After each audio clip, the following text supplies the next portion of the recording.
Bonjour à toi, j'espère que tu vas bien. Aujourd'hui, j'avais envie de te parler, puis en fait, j'ai fait par exprès pour ne pas en parler, d'alimentation et de vitalité. La vitalité, ton corps, son carburant principal, ça passe par l'alimentation.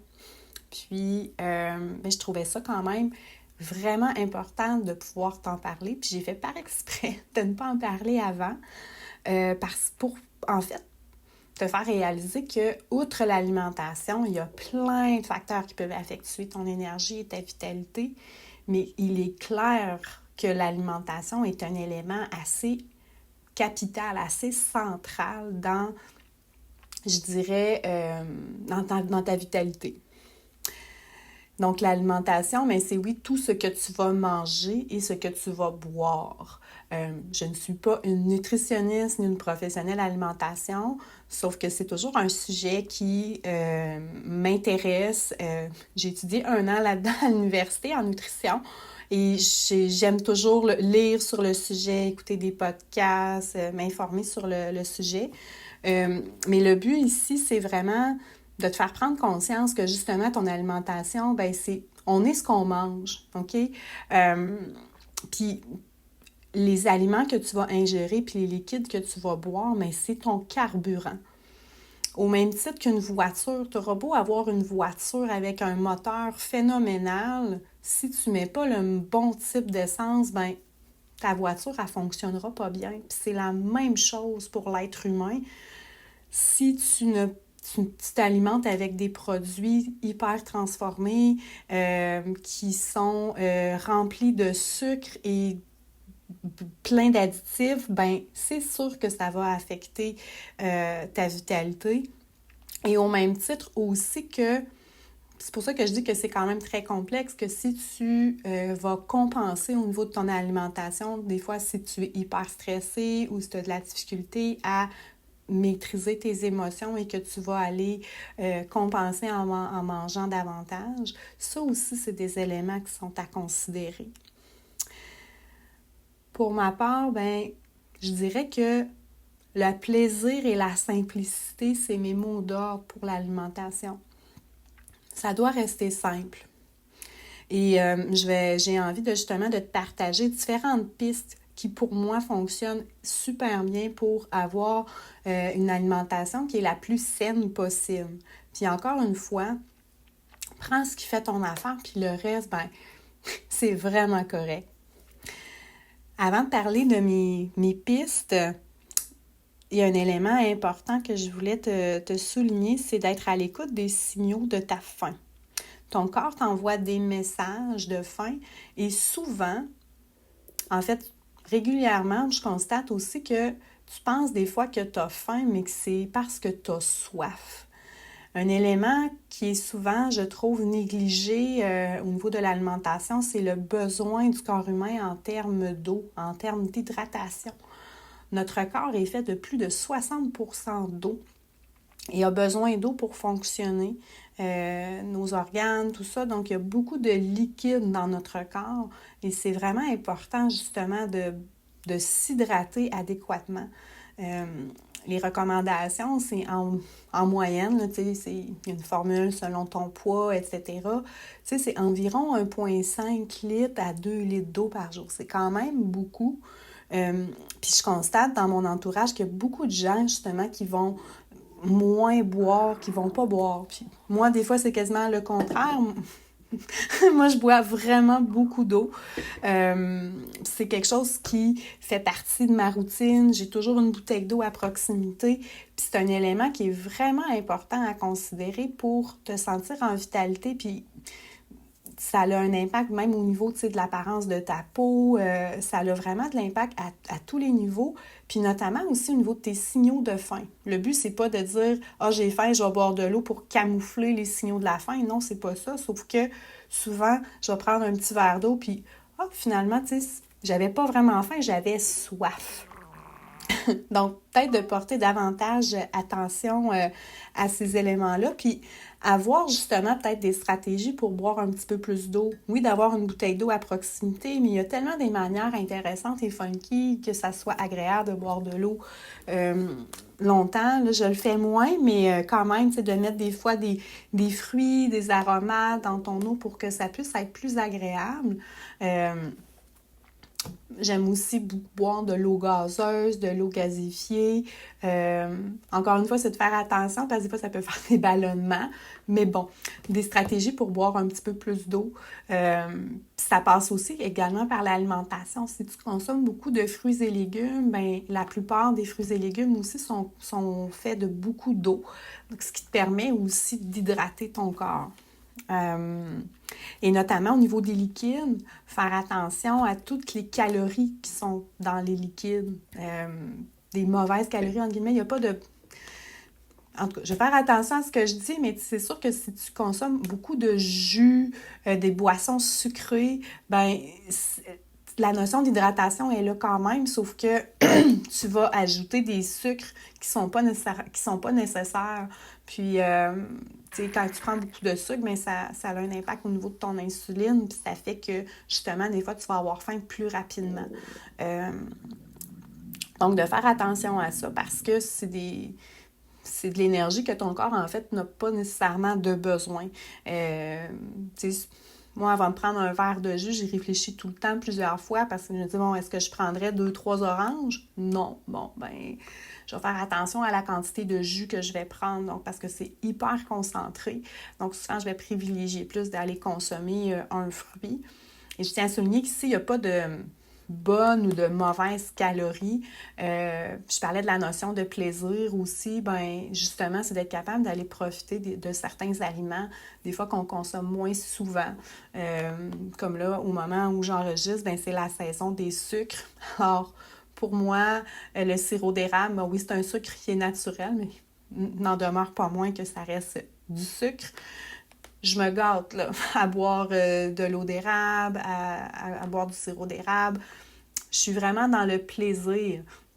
C'est d'en profiter aussi. T'sais, si tu prends des aliments qui sont riches en calories, un gâteau au chocolat, whatever, ben c'est d'en profiter. C'est pas d'en prendre à tous les jours, mais c'est de garder... j'aime beaucoup la règle du 80-20. Puis qui s'applique dans toutes choses. Donc, 80% du temps, j'essaie de faire attention. Puis un 20% du temps, donc ça peut être une journée dans la semaine, tu le répartis dans la semaine, mais tu te permets d'avoir du plaisir un peu. Tu sais, de toujours avoir des choses qui sont très restrictives, ben c'est sûr que ça te coupe de ton plaisir. Puis je trouve ça tellement important d'avoir du fun au quotidien. Donc oui, des fois, ça passe par la nourriture, mais ça ne doit pas passer obligatoirement par la nourriture. C'est un élément quand même important, d'aller se récompenser avec la nourriture, tout ça. Donc je trouve des fois, c'est des éléments quand même à faire attention. Comme dans n'importe quoi. S'il y en a qui vont se récompenser en s'achetant des vêtements ou des choses comme ça. Donc, bon, on a toutes nos petites faiblesses. Et aussi, par rapport au liquide, j'ai oublié de te mentionner aussi tous les impacts au niveau de l'alcool et aussi de la consommation, je dirais, abusive de café qui peuvent avoir un impact au niveau de ta vitalité. Donc, c'est sûr que l'alcool, c'est un dépresseur, ce qui fait que tu peux, même si ça peut avoir un effet calmant, et peut-être euphorisant, là, je dis ça avec des gros guillemets, mais tu sais, en fin de compte, l'alcool est un dépresseur et est associé justement à différents types de problématiques de santé. On s'entend, là, consommer de manière qui est régulière, etc. C'est juste de faire ton examen de conscience par rapport à ça, puis moi, je le fais quand même assez régulièrement, porter un regard sur la consommation d'alcool, puis justement, des fois, faire des moments que je bois pas, ben c'est juste bénéfique, je dirais, sur tous les plans. Je constate que j'ai des meilleures performances au niveau sportif, même au niveau de mon humeur aussi. Je trouve que je me sens mieux, en fait, quand je consomme pas d'alcool. Puis ça, ben c'est vraiment propre à chaque personne et de faire son examen de conscience par rapport à ça. Alors, je viens au pistes pour avoir une alimentation qui est vitalisante, qui est saine, qui est plaisante et qui est simple.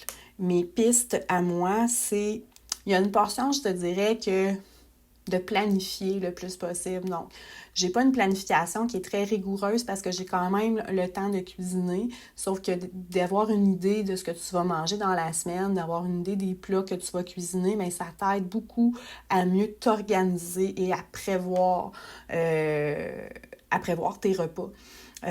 Donc, tu sais, souvent, je me garde un bloc là, où est-ce que je vais cuisiner, là, faire un bloc de cuisine où est-ce que je vais faire quelques plats pour prendre de l'avance, puis ça permet ce que les soirs de semaine se passent le mieux possible. Ensuite, d'avoir des légumes pré-coupés ou des légumes qui sont prêts à consommer, je trouve que c'est vraiment quelque chose qui facilite la vie aussi puis qui permet aux enfants d'avoir accès à de l'alimentation qui est saine.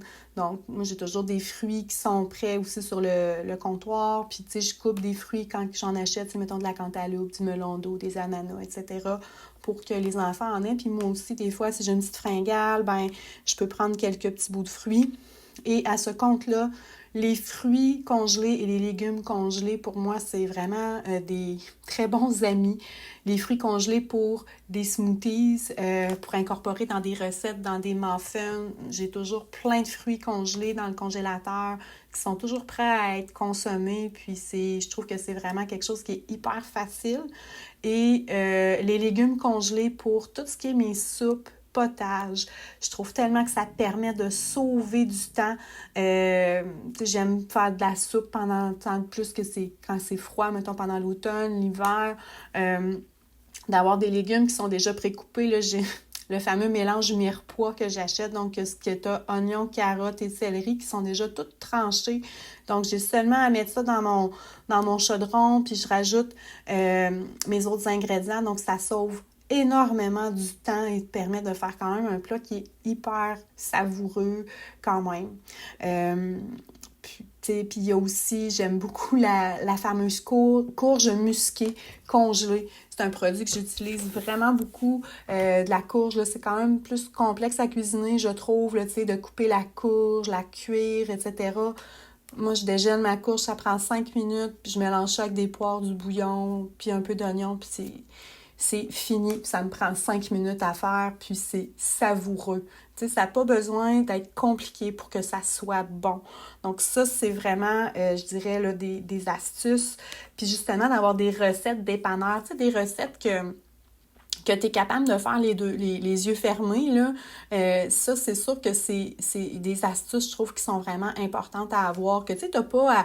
Tu sais que ça ne te demandera pas d'effort, que tu n'auras pas à te concentrer, OK, ça prend une demi-tasse de ça, une demi-tasse de ça. C'est que tu connais la recette, puis tu sais que ça va être facile. Donc, tu sais, d'avoir comme tes incontournables, que des fois, quand ça te tente moins, ben OK, mais je vais faire ça. T'sais, le but, c'est pas de tout le temps faire les mêmes affaires, mais que tu as quand même une base là, qui est là.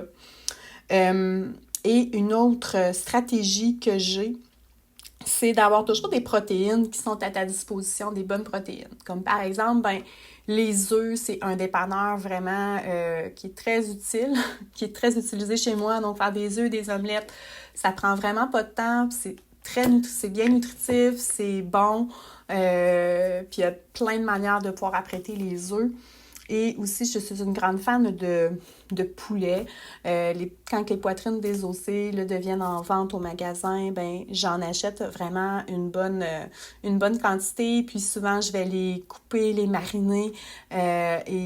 Souvent, là, je vais la dégeler, puis je vais en faire cuire une bonne batch dans mon air fryer. Le air fryer, c'est mon nouvel ami je trouve qui permet d'aller cuire la viande avec comme un petit croquant à l'extérieur, mais avec une belle tendreté au niveau de la viande. Puis je trouve que ça me permet d'avoir toujours du poulet qui est cuit au frigidaire. Donc souvent, là, comme là, cette semaine, je m'en ai dégelé un sac que j'avais mariné la semaine dernière. Je vais le cuire, fait que ça va me faire des bases pour... Puis je peux mettre mon poulet qui est déjà cuit dans une salade, dans une soupe, tu peux faire des wraps, des salades. Donc, l'utilisation du poulet, je trouve, est très versatile. Tu sais, ça peut être du porc aussi rendu là, mais c'est d'avoir une protéine qui est déjà prête pour utiliser à différents niveaux. Comme je te disais, tu sais, sandwich, soupe, name it. Donc, c'est vraiment des bases, je trouve, qui sont quand même intéressantes à avoir. Puis, c'est encore une fois, tu restes dans la simplicité puis le plaisir. Je peux laisser aller ma créativité au niveau des marinades. J'achète pas des marinades qui sont déjà faites. Je laisse aller, bon, j'en fais une qui est plus style barbecue, une autre qui est plus asiatique, une autre qui est plus moutarde miel, etc. Le but n'est pas de tout te donner mes recettes secrètes, mais que tu puisses peut-être aller tirer des fois des stratégies, des raccourcis pour que ça reste simple et agréable parce que je réalise en rétrospective que je me suis tellement cassé la tête des fois, tu sais, à faire des recettes qui sont des fois compliquées quand il y a beaucoup d'étapes, tout ça, tu sais, puis on n'a pas tout le temps de cuisiner la semaine, tout ça, donc oui, des fois, quand tu as un contexte qui est relax, bon, vendredi soir, samedi, tu es plus relax, que là, tu as envie de cuisiner, tu peux faire des recettes plus élaborées, puis c'est vraiment agréable. Mais des fois, dans le brouhaha du quotidien, ben, t'as pas tout le temps l'espace pour le faire. Fait que des fois, d'avoir des trucs, de te faciliter la vie, puis d'arrêter de te mettre de la pression. Tu sais, justement, là, même si des fois, j'essaie de bien planifier, etc., là, je pense qu'il y a un gros bout, des fois, de culpabilité à s'enlever. En tout cas, si t'es une maman, là, surtout, là, des fois, je me dis, ben, regarde, j'ai une pizza congelée dans le congélateur, puis ça va être ça, puis ça va être vraiment correct. Tu sais, d'essayer de s'enlever de la pression. Tu sais, nos enfants ne mourront pas si on leur donne des fois des produits qui sont comme plus de type fast-food, qui sont peut-être moins sains, mais que des fois, regarde, ça dépanne, puis c'est correct. Tu sais, reviens au 80-20, là. Tu sais, 80% du temps, là, c'est correct, puis des fois, ben, c'est correct de se lâcher un peu, puis de se laisser aller là-dessus.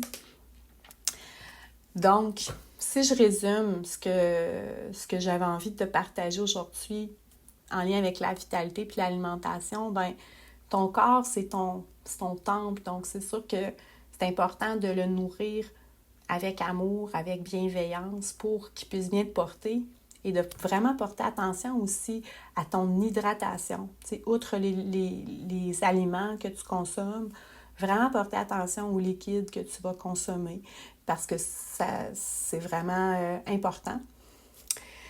De tenir compte aussi de la notion de plaisir et de simplicité dans ta manière de cuisiner, de t'assurer d'avoir des bases qui sont solides, d'avoir des recettes dépanneurs, garder ça simple, d'avoir des protéines à ta disposition et j'avais oublié de le dire aussi, de te faire des réserves aussi quand c'est possible. Des fois, de doubler, tripler des recettes, de te faire des réserves dans ton congélateur justement pour des périodes, des fois que tu as moins le temps de cuisiner, ben, que tu peux décongeler ce qui a déjà été fait. Parce que justement, ta vitalité est fluctuante dans le temps, ce qui fait que, ben justement, des périodes que tu as plus d'énergie ou que ça te tente plus, ben t'en fais plus. Puis ça vient compenser les moments où ta vitalité est moins là, puis c'est totalement correct. Hein? L'alimentation aussi, ça peut être cyclique. Il y a des bouts des fois que tu vas bien manger, des fois que tu vas moins bien manger. Mais d'avoir quand même certaines bases, certaines constantes qui viennent te soutenir à travers tout ça pour garder une belle vitalité à ton quotidien. Alors, j'espère que tu as apprécié. J'ai eu beaucoup de plaisir à te partager ça. Puis je me rends compte que l'alimentation, c'est un sujet qui m'anime beaucoup, qui me passionne. Puis que la simplicité et le plaisir restent au cœur de tout ce que j'ai envie de partager. C'est vraiment des piliers importants dans ma vie et dans l'alignement humain également. Alors, sur ce, je te souhaite une magnifique journée pour de vrai. J'ai fini. Bye bye.